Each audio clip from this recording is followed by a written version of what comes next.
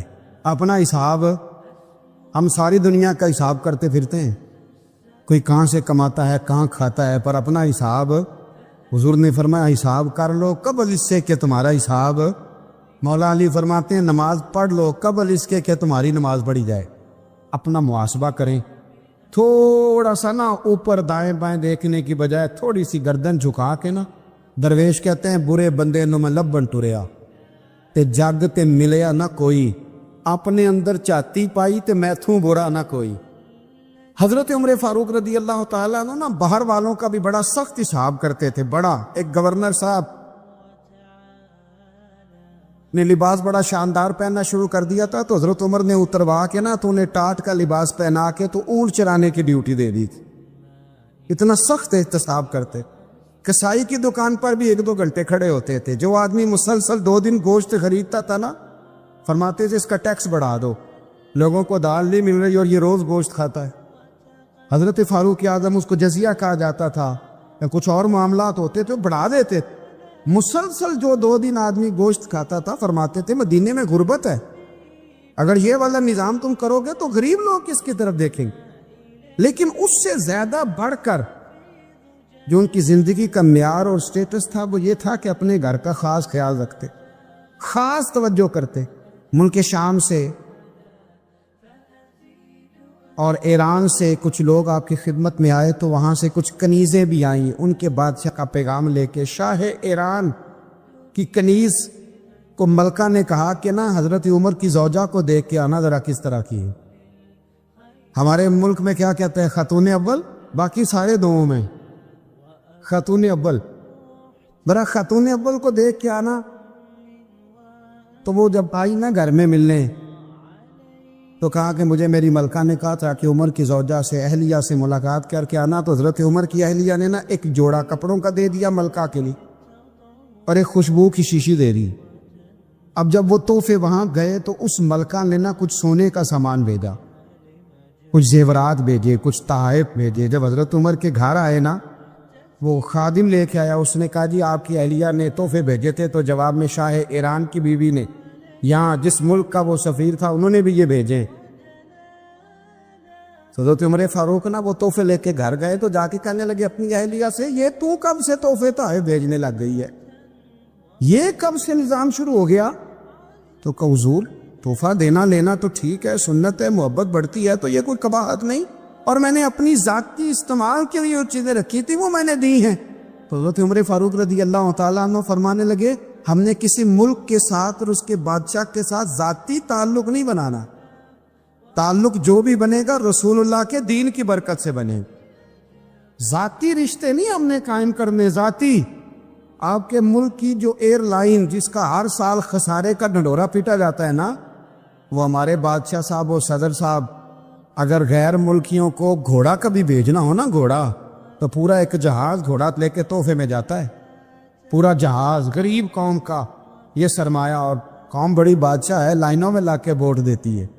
دو کام ہمیشہ لائن میں لگ کے کرنے، ایک بل لائن میں لگ کے جمع کرانا ہے اور ایک ووٹ لائن میں لگ کے، تاکہ پھر پورے 5 سال لائن میں ہی لگے رہیں۔ مرضی سے آپ ووٹ دینا، پر جو بات درست ہے اس کو سنو۔ حضرت عمر فاروق رضی اللہ تعالیٰ عنہ نے اپنی اہلیہ سے پوچھا کتنے کا تھا وہ تیرا جوڑا اور خوشبو کی شیشی؟ جو 3 دینار کی۔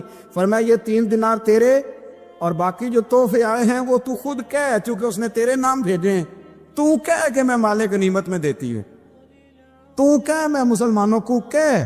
تو زوجہ ہنس پڑی، کہنے لگی میں نام ہی کہوں تو مجھے کہنا تو پڑے گا ہی، کہنا تو میں نے ہے ہی، جو کہ سامنے عمر فاروق ہے، لہذا فرمایا کہہ دیتی ہوں میں نے دیا خزانے کو۔ حضرت عمر نے جمع کرا لیا۔ میں یہ کیا بات ہوں، میرے گھر والے جو مرضی کریں، ان کا معیار زندگی جس طرح کا مرضی ہو۔ اور حضرت عمر ایک جملہ کہا کرتے تھے، اللہ کرے کہ یہ باتیں اس دور حاضر میں ہماری سمجھ میں آئیں۔ حضرت عمر فاروق رضی اللہ تعالیٰ عنہ اپنے بچوں کو فرمایا کرتے تھے کہ بہت آدمی کو بھوک لگی ہو نا، اور پھر اس کی پسند کا کھانا پکا ہو، جتنے شوق سے وہ اس کھانے کو دیکھتا ہے نا، فرمایا اس طرح پوری قوم اپنے بادشاہوں کے خاندان کو دیکھتی ہے، اس تیزی کے ساتھ دیکھتے ہیں کہ ان کے گھر میں کیا ہو رہا، ان کا معیار زندگی کیا ہے، ان کا سٹیٹس کیا ہے۔ دل میں میل کچھ رہ کے نفل پڑھنا، عبادتیں کرنا، ریاضتیں کرنا، صدقات دینا زیادہ نفع بخش نہیں ہوتا۔ دل صاف ہونا تو تھوڑی عبادت بھی کام آ جاتی ہے۔ یہ حدیث بتاتی ہے کہ دل صاف ہو تو تھوڑے صدقے بھی زیادہ نفع کر جاتے ہیں۔ کچھ چیزوں سے دل سخت ہوتا ہے، جو لوگ دنیا داری کی اور فضول باتیں زیادہ کرتے ہیں ان کا دل سخت ہو جاتا ہے، جو ہنستے زیادہ ہیں ان کا بڑا سخت ہو جاتا ہے، اور صوفیاء کہتے ہیں جو کسی پہ ہنستے ہیں نا ان کا تو مردہ ہی ہو جاتا ہے، تو معاملہ ہی ختم ہو گیا۔ اور جو لوگ رزق حرام کی طرف بڑھتے ہیں ان کا دل بھی مردہ ہو جاتا ہے۔ اور اقبال کہتے ہیں جو مشینی زندگی گزارنے لگتے ہیں نا، روحانی زندگی سے نکل جاتے ہیں۔ ہم آج کل مشینی زندگی پہ آ گئے، ہمارے پاس انٹرنیٹ ہے، موبائل ہے، آواز کے فاصلے اتنے کم ہوئے ہیں کہ دلوں کے فاصلے بڑھ گئے۔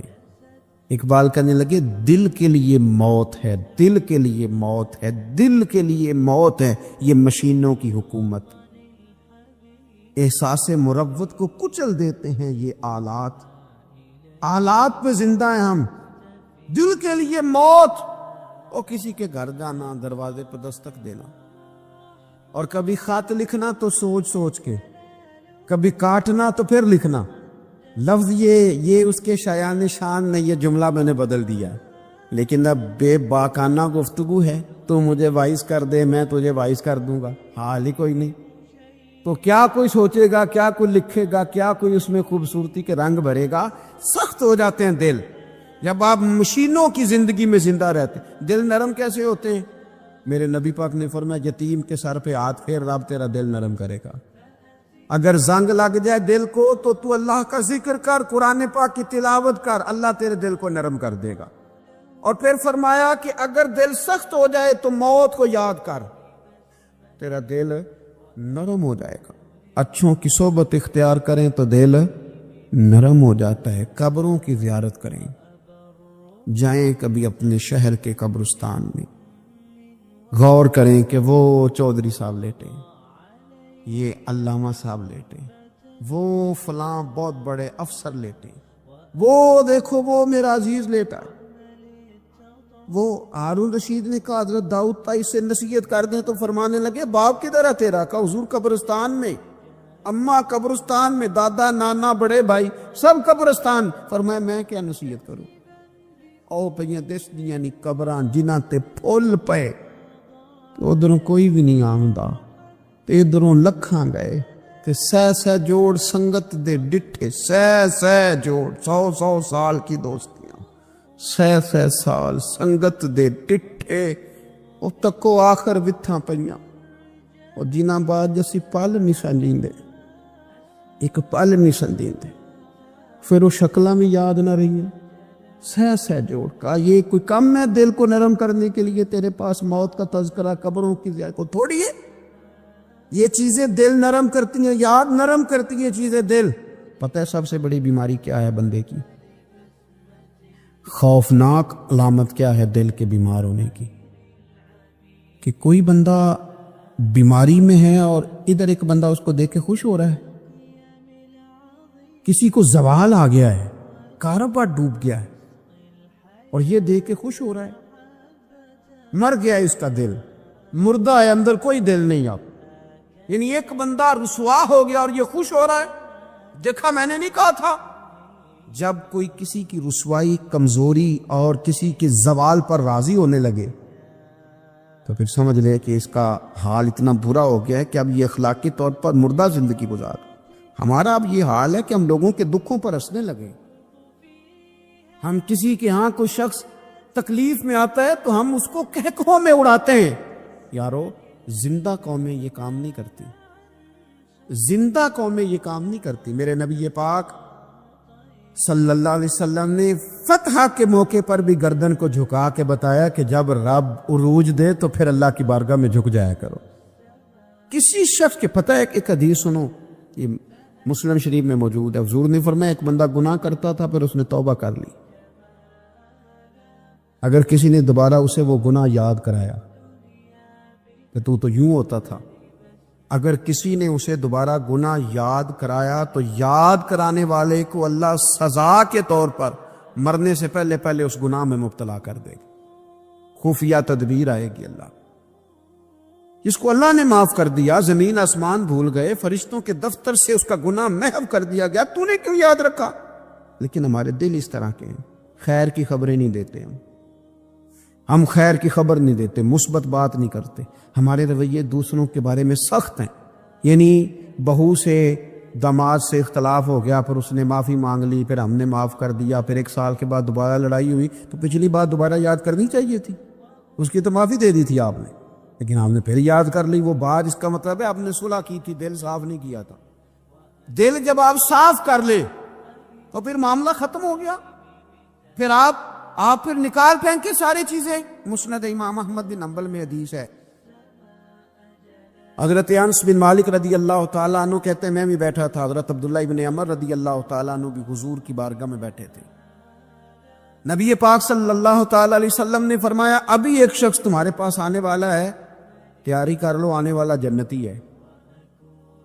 کہتے ہیں ایک شخص اندر داخل ہوا تو سادہ سا بندہ، داڑھی سے پانی کے قطرے گر رہے، جوتے ہاتھ میں پکڑے، یہ بغل میں دبائے، وہ آ گیا، حضور سے بات چیت کی، چلا گیا۔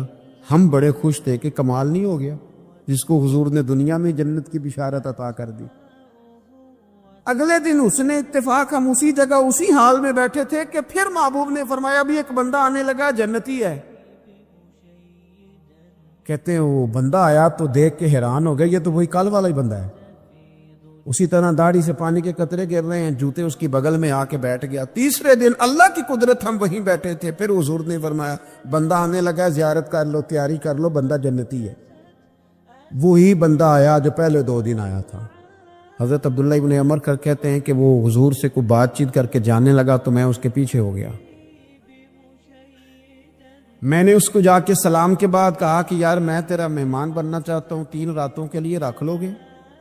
اب محلہ بھی ایک، شہر بھی ایک۔ اس نے کہا جی ٹھیک ہے آ جائیں، جو میرے پاس روکھا سوکھا ہوگا پیش کر دوں گا۔ فرماتے ہیں 3 راتیں 3 دن میں اس کے پاس رہا، میں جاننا چاہتا تھا کہ کون سی ایسی عبادت کرتا ہے جس کی وجہ سے 3 دن حضور نے جنت کی بشارت اس کے لیے دی، اعلان فرمایا۔ کہتے ہیں میں نے کوئی غیر معمولی چیز نہیں اس کے اندر دیکھی، کوئی انوکھی عبادت نہیں دیکھی، عشاء پڑھتا، فجر تک سویا رہتا، میں تہجد کے وقت اٹھتا، نفل پڑھتا، 3 راتیں یہ ہوتا رہا۔ ہاں جب وہ کروٹیں بدلتا تو اللہ اکبر کہتا، باقی وہ سویا ہے، فجر میں اٹھا ہے، صدقہ بھی وہ خاص نہیں اس نے دیا، خیرات بھی میں اس سے زیادہ کرتا رہا، مجھے کوئی خاص چیز نظر نہیں آئی۔ تیسرے دن میں جانے لگا تو میں نے اسے کہا یار سن، مجھے کوئی ضرورت نہیں تھی تیرے گھر میں قیام کرنے کی، میرا گھر قریب ہی ہے۔ وہ تو کمال یہ ہے کہ نبی کریم علیہ السلام نے اپنی زبان فیض ترجمان سے، یعنی وہ زبان جس کو سب کن کی کنجی کہیں، اس کی نافذ حکومت پہ لاکھوں سلام، حضور نے 3 دن تجھے مسلسل جنتی کہا ہے، میں تو دیکھنے آیا تھا کہ تیرے اندر کوئی عمل ہو تو میں بھی وہ شروع کروں۔ تو وہ کہنے لگا یہی ہے جو آپ نے دیکھ لیا ہے، فرض نماز ہی پڑھتا ہوں، روٹین کے کام ہی کرتا ہوں، کوئی خاص چیز تو میرے پاس کوئی نہیں۔ حضرت عبداللہ ابن عمر فرماتے ہیں میں نے تو سمجھا کہ میں تو اس سے زیادہ خیر کے کام کرتا ہوں۔ اب میں سوچتا ہوا وہاں سے نکلنے لگا کہ پھر کیا خاص بات ہے جو نبی پاک نے 3 دفعہ اسے جنتی کہا ہے۔ جب میں نکلنے لگا نا، دروازے پہ مڑنے لگا تو اس نے آواز دی، کہا یار سنو ایک بات یاد آئی ہے۔ میں نے کہا وہ کون سی؟ کہنے لگا یار جب سے بالغ ہوا ہوں نا، جب سے اللہ نے توفیق اسلام دی ہے، میں نے جب بھی اپنا دل دیکھا ہے نا، جب بھی میرے دل میں کسی کے لیے حسد کوئی نہیں، کوئی عداوت نہیں، کوئی بغض نہیں، کوئی کینہ نہیں، کوئی کیا کر رہا ہے، میرے دل میں سب کے لیے خیر ہی ہے، دل میرا صاف ہے، اس کے علاوہ نہیں مجھے پتا کیا عمل ہے۔ حضرت عبداللہ بن عمر کہتے ہیں پھر مجھے سمجھ آ گئی ہے، یہ جو تیرے دل کی صفائی ہے نا، یہ بنیاد بن گئی ہے جس کی بنیاد پر نبی پاک نے تجھے 3 دفعہ جنت کی بشارت عطا فرمائی ہے۔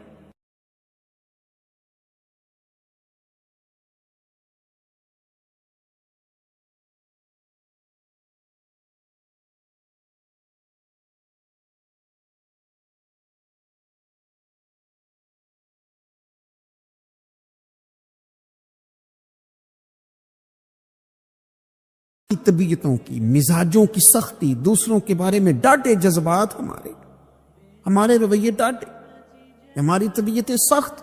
حضرت عبداللہ ابن مسعود رضی اللہ تعالیٰ عنہ نے ایک شخص کو جنازے کے موقع پہ ہنستا ہوا دیکھ لیا، فرمایا آج کے بعد تیرے ساتھ کلام نہیں کروں گا۔ جس کا جنازہ دیکھ کے بھی دل نرم نہیں ہوا اور قبرستان دیکھ کے بھی دل نرم نہیں ہوا، وہ تو سخت دل بندہ، سخت دل بندے سے دوستی کبھی نہیں رکھوں گا، میں تو درد دل والوں سے پیار کروں گا، تیرے ساتھ میں کلام نہیں کرتا۔ تو کس طرح کا شخص ہے بھائی جسے یہاں آ کے بھی ہنسی آ رہی ہے، مذاق سوچ رہا ہے؟ تو دل کی نرمی، میرے نبی پاک صلی اللہ علیہ وسلم نے نا دل پر، ہم نے نا کپڑوں پر بڑی محنت کی،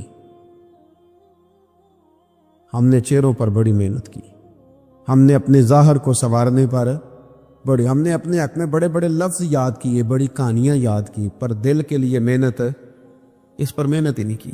اعلیٰ حضرت فاضل بریلوی کتنے بڑے عالم ہیں، 1000 کتاب کے مصنف، اور ان کے فتاوی موجود ہیں کہ جس بندے کا تلفظ ٹھیک نہ ہو، یعنی جو ضروری قواعد ہیں وہ قرآن پاک کے جس کو نہ آتے ہوں، اس کے پیچھے نماز نہیں۔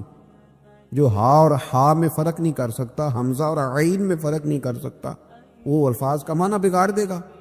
لیکن اعلیٰ حضرت چونکہ صوفی ہیں، درویش ہیں، علم کے ساتھ تو ایک اور رنگ بھی بیان کرتے، وہ کہتے یہ نہ ہو کہ صرف تو حروف کے ہیر پھیر میں لگا رہے، سغرے کبرے ٹھیک کرتا رہے، دارابا یادرب کے چکر میں پڑا رہے، اور دل پر تو توجہ ہی نہ دے۔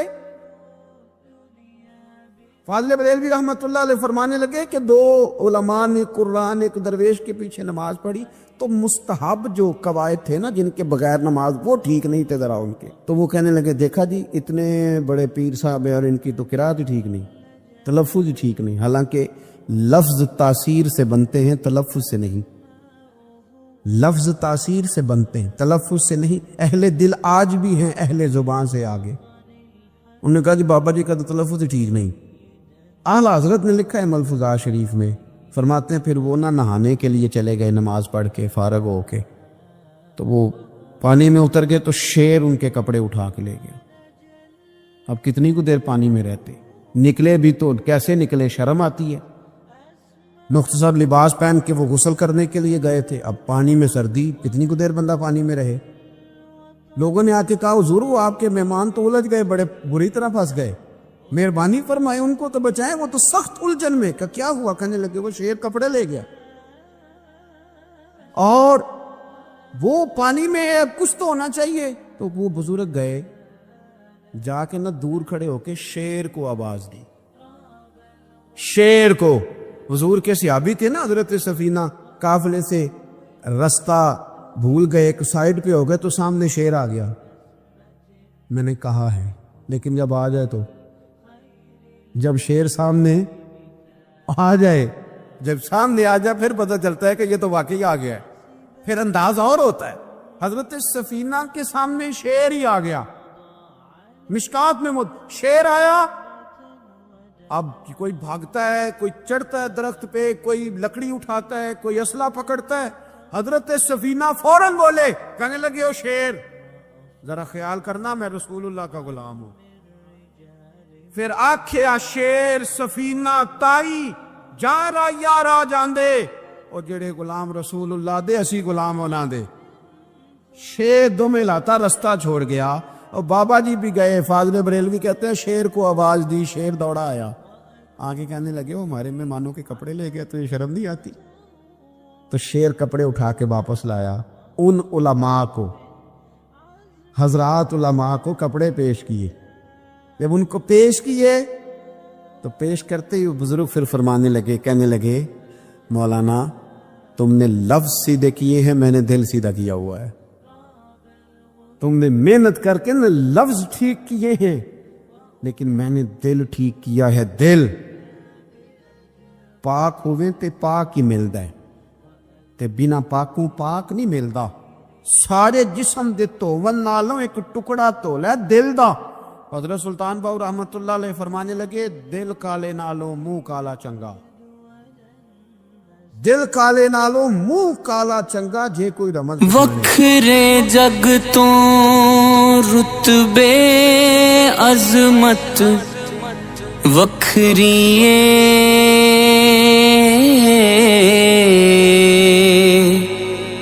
دنیا پھر لے پیو دی شفقت وکھری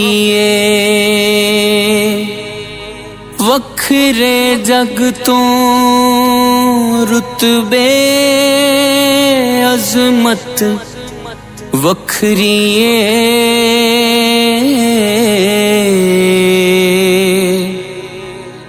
دنیا پھر لے باپ دی شفقت وکھری باپ دی ہلا شیری شیر بنا دیندی کنڈ تے تھاپی مار دلیر بنا دیندی باپ دی ہلا شیری شیر بنا دیندی کنڈ تے تھاپی مار دلیر بنا دیندی وکھرے جگ تو لاڈ محبت وکھری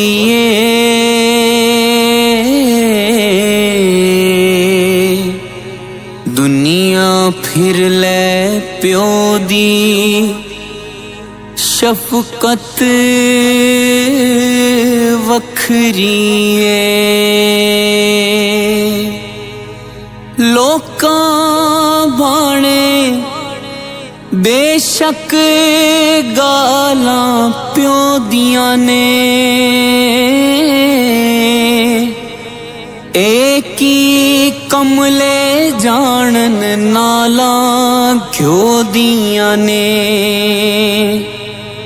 لوکاں بانے بے شک گالاں پیو دیاں نے ایک ہی کملے جانن نالا کیوں دیاں نے قسمیں گھوریاں وچ وی لذت وکھری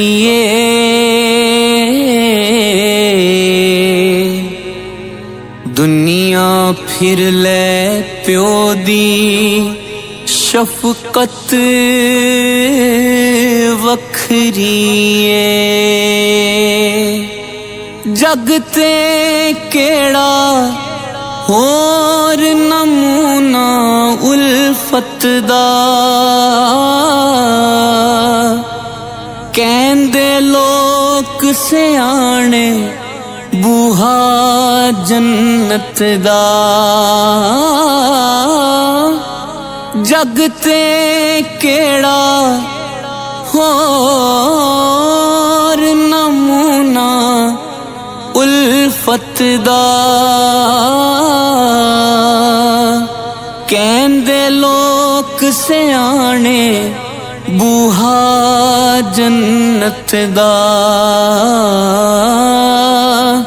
ਰੁਤਬੇ ਰੱਬ ਵਧਾਏ ਇੱਜ਼ਤ ਵੱਖਰੀ ਏ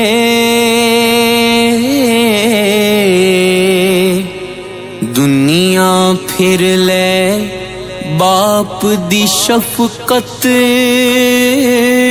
ਵੱਖਰੀ ਏ ਰਾਗ ਗਮਾ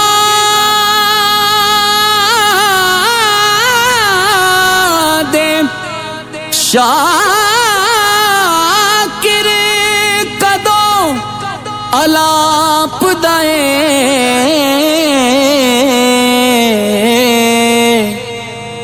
ਸਿਰ ਤੇ ਸਾਇਆ ਯਾਰ ਸਲਾਮਤ ਬਾਪ ਦਾਏ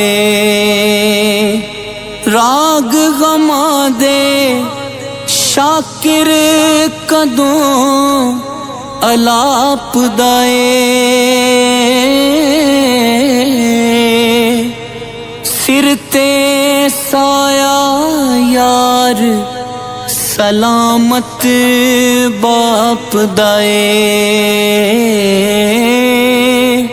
ਮੇਰੀ ਝੋਲੀ ਦੇ ਵਿੱਚ ਦੌਲਤ ਵੱਖਰੀ ਏ